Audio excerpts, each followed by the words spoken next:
بسم اللہ الرحمن الرحیم يا أيها الذين آمنوا كتب عليكم الصيام كما كتب على الذين من قبلكم لعلكم تتقون. السلام عليكم ورحمة الله وبركاته.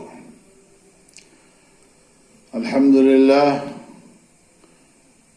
لله نحمده ونستعينه ونستغفره ونعوذ بالله من شرور أنفسنا ومن سيئات أعمالنا من يهده الله فلا مضل له ومن يضلله فلا هادي له وأشهد أن لا إله إلا الله وحده لا شريك له وأشهد أن محمدا عبده ورسوله أما بعد أعوذ بالله من الشيطان الرجيم بسم الله الرحمن الرحيم يا أيها الذين آمنوا اتقوا الله حق تقاته ولا تموتن إلا وأنتم مسلمون يا أيها الناس اتقوا ربكم الذي خلقكم من نفس واحدة وخلق منها زوجها وبث منهما رجالا كثيرا ونساء واتقوا الله الذي تساءلون به والأرحام إن الله كان عليكم رقيبا يا أيها الذين آمنوا اتقوا الله وقولوا قولا سديدا يصلح لكم أعمالكم ويغفر لكم ذنوبكم ومن يطع الله ورسوله فقد فاز فوزا عظيما. ناظرین کرام، برادران اسلام، گزشتہ درس میں یہ بات ذکر کی گئی تھی کہ روزہ اور روزہ کے ساتھ تمام عبادات کا بنیادی مقصد تقویٰ کا حصول ہے. روزے کے تعلق سے بھی اللہ رب العالمین نے روزے کی فرضیت کے ساتھ اس کے مقصد کی وضاحت فرما دی کہ لعلکم تتقون، کہ روزہ تمہارے اوپر اس لیے فرض کیا گیا ہے تاکہ تمہارے اندر تقویٰ پیدا ہو جائے. ہمیں یہ بات جان لینی چاہیے کہ تقویٰ ایسی صفت ہے جو اللہ رب العالمین کو بے حد محبوب ہے. تقویٰ یہ کسی ظاہری وصف کا نام نہیں ہے، کسی محسوس چیز کا نام نہیں ہے، بلکہ تقویٰ دراصل اللہ کا ایسا خوف ہے جو اگر انسان کے دل میں، کسی بندے کے دل میں جاگزیں ہو جائے تو اس کے نتیجے میں وہ بندہ عبادات سے لے کر کے معاملات تک شریعت کا پابند ہو جاتا ہے، اور اللہ کی خشیت اور خوف کے نتیجے میں بندے کی زندگی میں صالح انقلاب آ جاتا ہے اور وہ خوشگوار دینی زندگی گزارنے کا عادی ہو جاتا ہے. ایک بات اور بھی ہمیں جان لینی چاہیے کہ تقویٰ کا محل، تقویٰ کی جگہ دل ہے، جیسا کہ اللہ کے نبی صلی اللہ علیہ وسلم نے ایک اتنی لمبی حدیث میں اس بات کی جانب اشارہ فرمایا ہے. اللہ کے نبی صلی اللہ علیہ وسلم نے فرمایا کہ التقویٰ ہا ہونا واشار الی صدرہ 3 مرات. اللہ کے نبی صلی اللہ علیہ وسلم نے ارشاد فرمایا کہ تقویٰ دل میں ہوتا ہے. آپ نے دل کی طرف اشارہ کر کے 3 مرتبہ دل کی طرف اشارہ کر کے آپ نے لوگوں کو متنبہ کیا اور فرمایا کہ تقویٰ کا تعلق دل سے ہوتا ہے، تقویٰ دل میں ہوتا ہے. یہ صحیح مسلم کی روایت ہے. صحیحین کی ایک روایت میں اللہ کے نبی صلی اللہ علیہ وسلم کا ارشاد مروی ہے کہ اللہ کے نبی صلی اللہ علیہ وسلم نے فرمایا کہ الا ان فی الجسد مضغۃ اذا صلحت صلح الجسد کلہ. لوگوں، اس بات کو اچھی طریقے سے جان لو کہ جسم کے اندر خون کا ایک لوتھڑا ہوتا ہے، جب تک خون کا یہ لوتھڑا صحیح ہوتا ہے صلح الجسد کلہ، پورا کا پورا جسم اور جسم کے تمام اعضاء صحیح اور درست رہتے ہیں. اور وَإِذَا فَسَدَتْ، اور اگر خون کا لتھڑا خراب ہو جاتا ہے تو فسد الجسد کلہ، تو پورا جسم خراب ہو جاتا ہے، جسم کے سارے اعضاء کا نظام درہم برہم ہو جاتا ہے. آپ نے اشارہ فرمایا الا وہی القلب، یہ دل ہے. دل جب تک صحیح رہے گا جسم کے سارے اعضاء صحیح رہیں گے. دل کے کنٹرول میں سارے اعضاء رہتے ہیں، اور اگر دل بگڑ جائے گا تو ایسی صورت میں جسم کے سارے اعضاء بگڑ جائیں گے.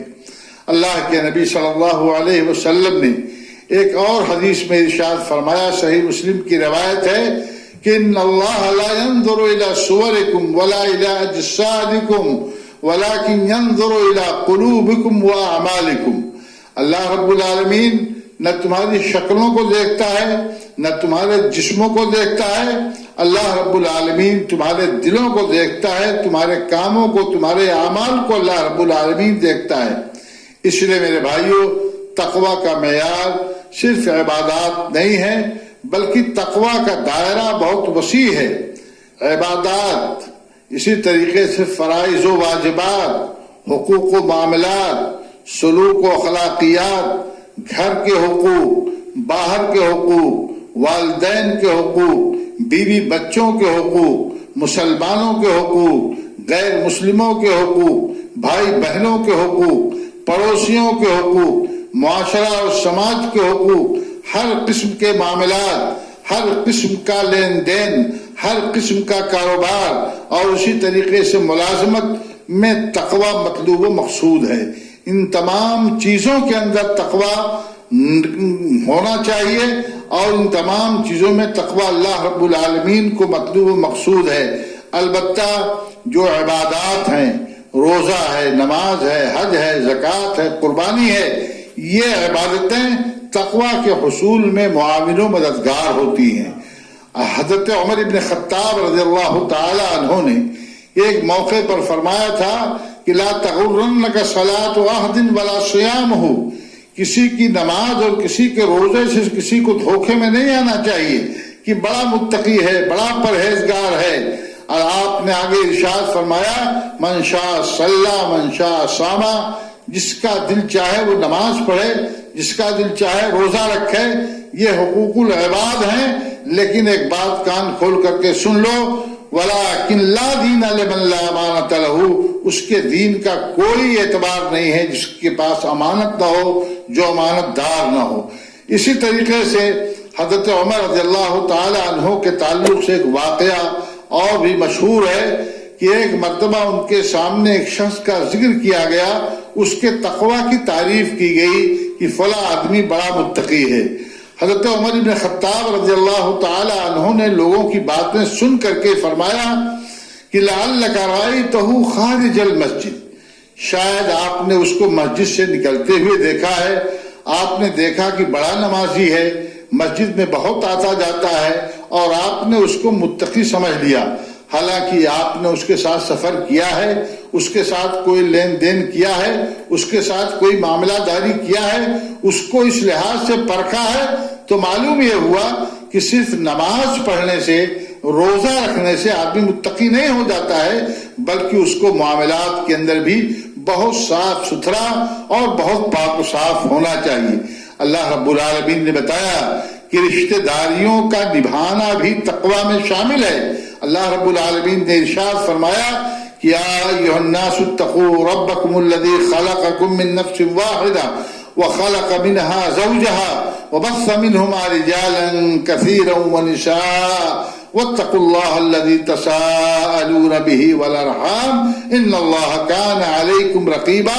اللہ رب العالمین نے اس آیت کریمہ میں رشتہ داریوں کے نبھانے کے حوالے سے لوگوں کو متنبہ کیا، اور اس سے پہلے تقوی کی تعلیم و تلقین فرمائی.